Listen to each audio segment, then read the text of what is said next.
Hola, querido amigo, bienvenido nuevamente a este tu curso, el mejor manual de crianza. Bien, estamos nuevamente con Dani frente a este libro, la Biblia. La Biblia es el mejor manual de crianza y también el mejor manual de vida para todas las personas en cualquier etapa de su vida. Y vamos ahora a leer Juan capítulo 13. Dani, ¿lo tienes listo? Sí, señor. Juan capítulo 13 y dice la Biblia así. Antes de la celebración de la Pascua, Jesús sabía que había llegado su momento para dejar este mundo y regresar a su Padre. Había amado a sus discípulos durante el ministerio que realizó en la tierra y ahora los amó hasta el final. Era la hora de cenar y el diablo ya había incitado a Judas, hijo de Simón Iscariote, para que traicionara a Jesús. Jesús sabía que el Padre le había dado autoridad sobre todas las cosas y que había venido de Dios y regresaría a Dios. Así que se levantó de la mesa, se quitó el manto, se ató una toalla a la cintura y echó agua en un recipiente. Luego comenzó a lavarles los pies a los discípulos y a secárselos con la toalla que tenía en la cintura. Cuando se acercó a Simón Pedro, éste le dijo: Señor, ¿tú me vas a lavar los pies a mí? Jesús contestó: Ahora no entiendes lo que hago, pero algún día lo entenderás. No, protestó Pedro, jamás me lavarás los pies.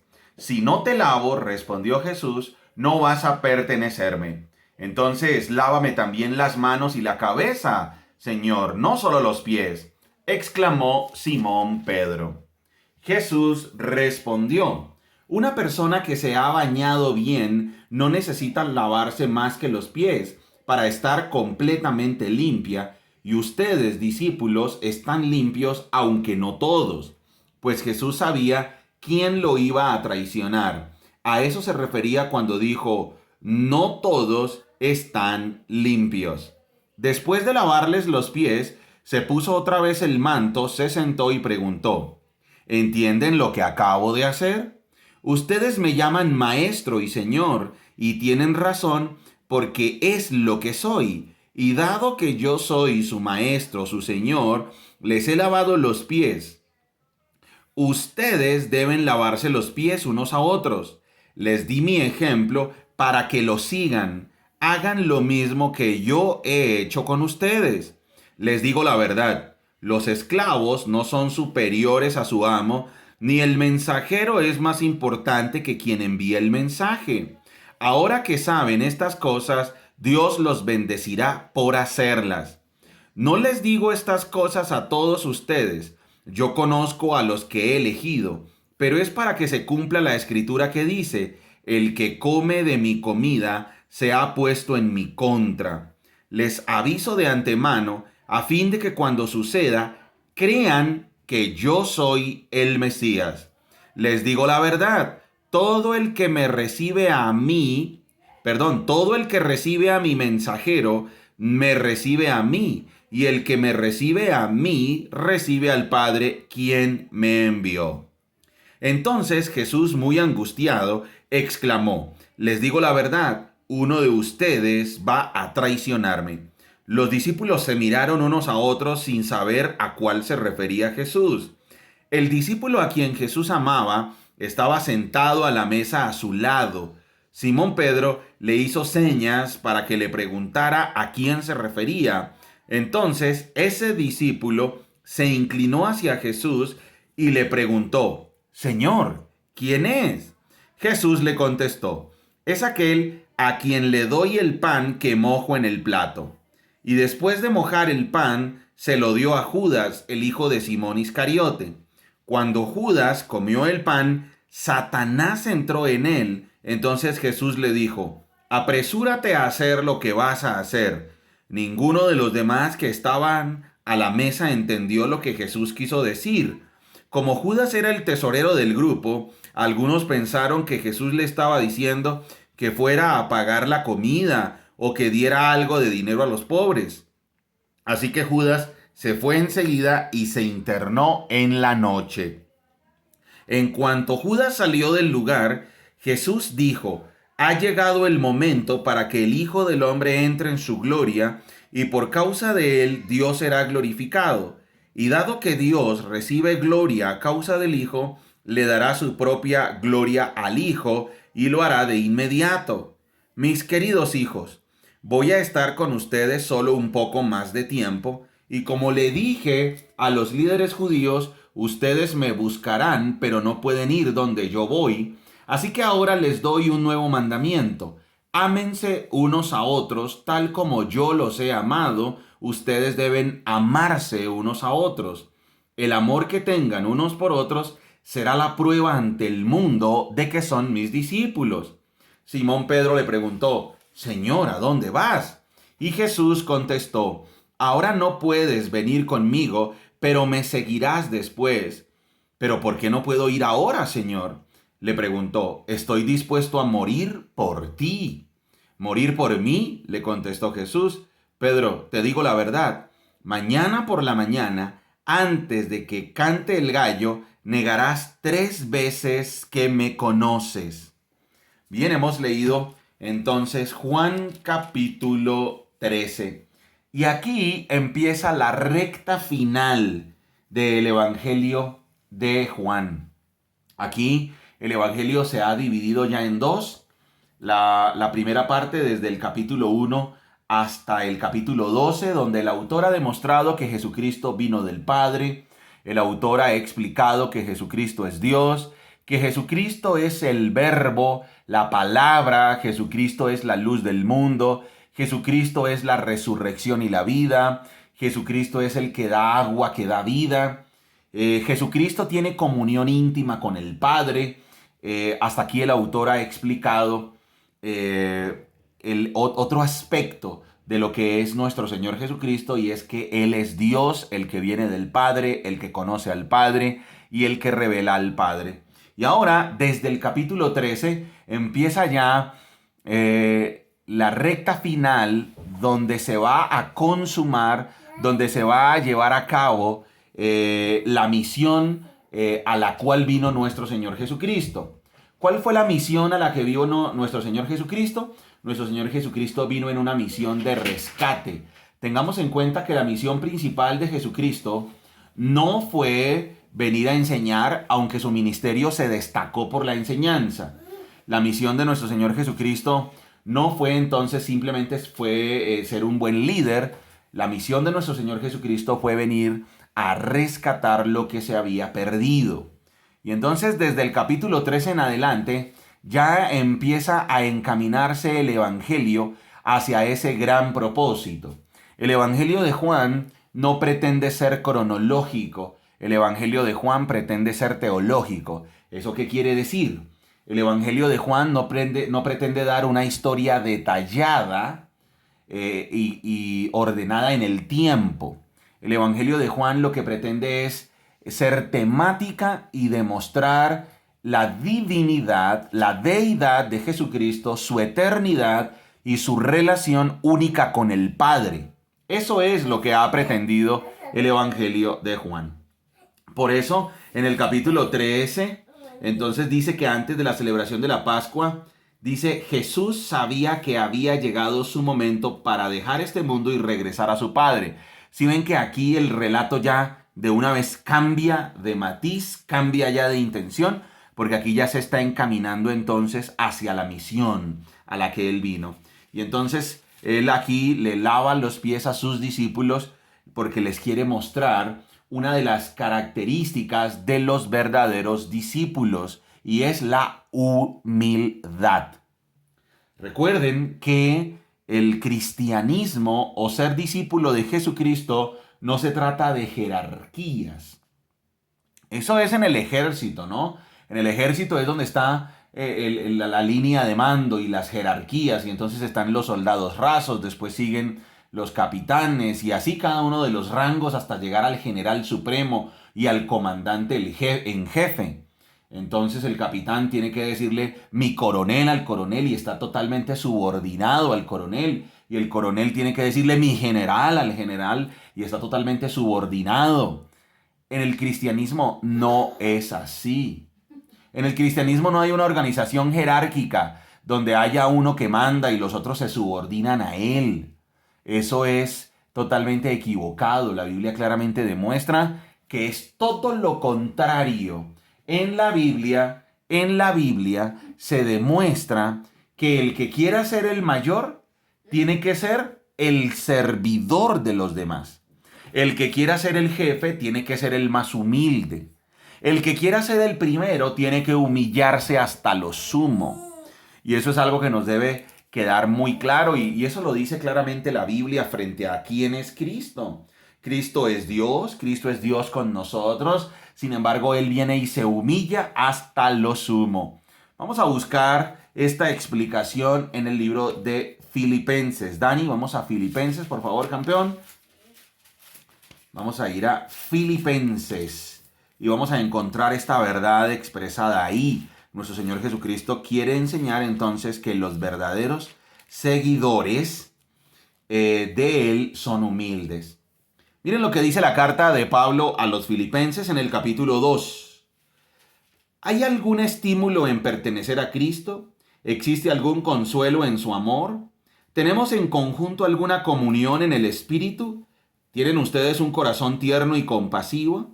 Entonces, háganme verdaderamente feliz poniéndose de acuerdo de todo corazón entre ustedes, amándose unos a otros y trabajando juntos con un mismo pensamiento y un mismo propósito. No sean egoístas, no traten de impresionar a nadie, sean humildes, es decir, considerando a los demás como mejores que ustedes.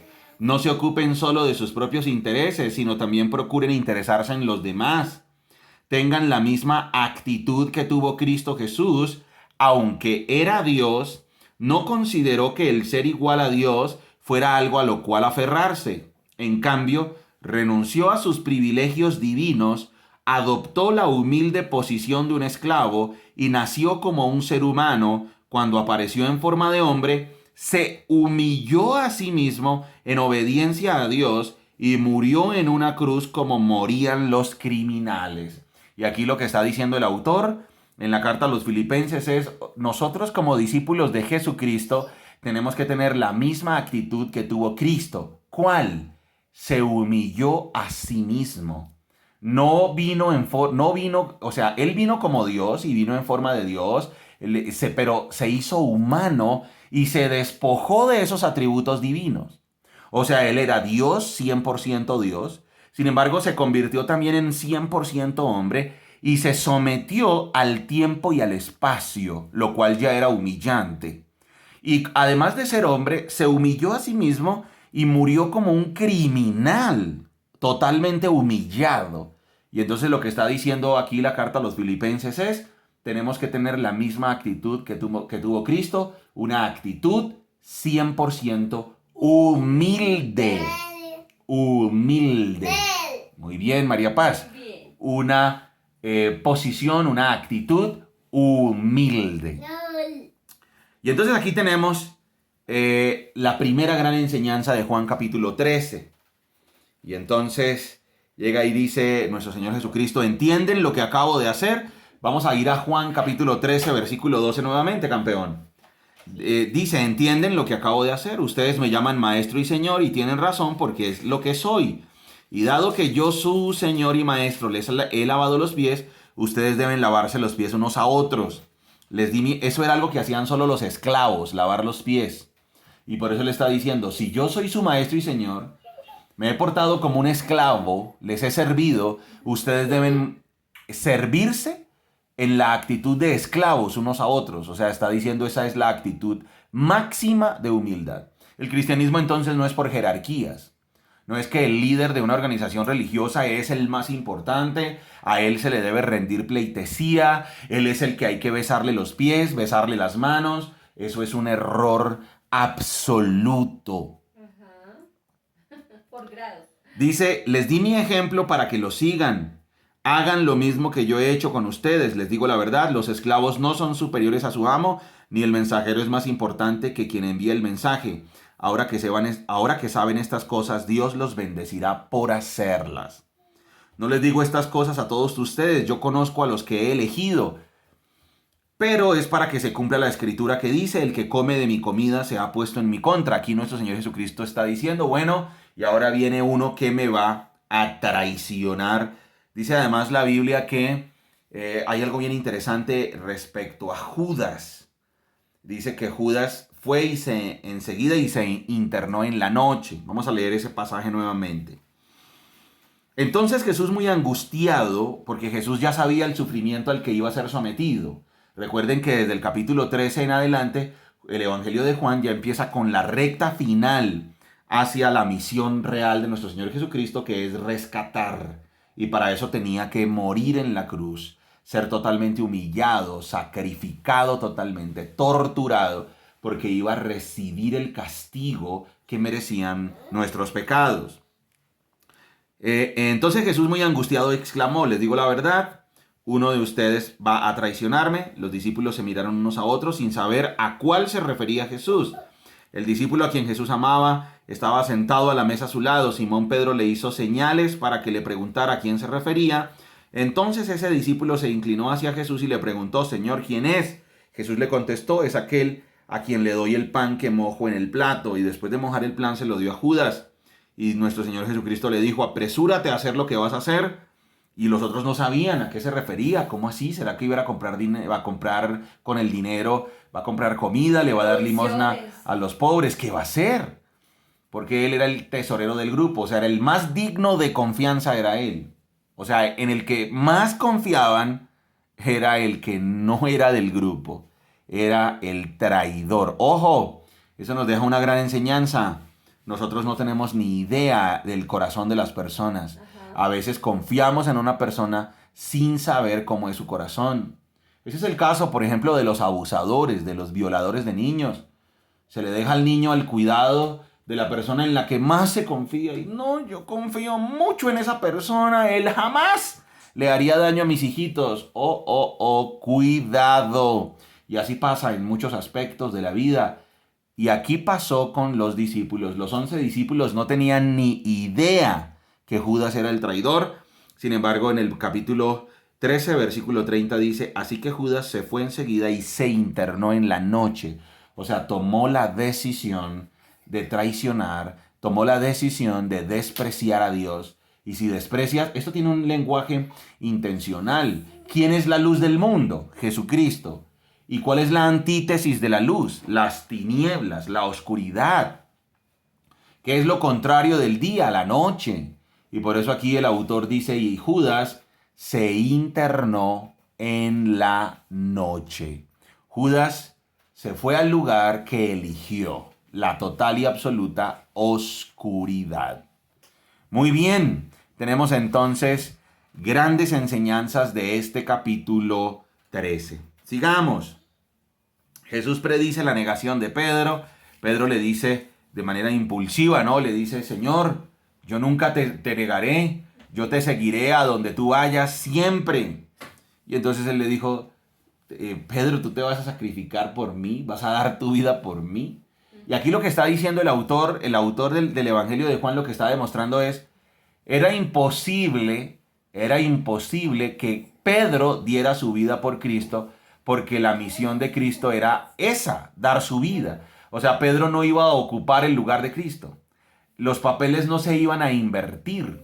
O sea, eso no es que, bueno, ahora Pedro da la vida por Cristo. No, ya era lo que Dios había establecido, que el Hijo de Él, su único Hijo, el Hijo de Dios, iba a darlo la vida en rescate por todos. Esto también es intencional.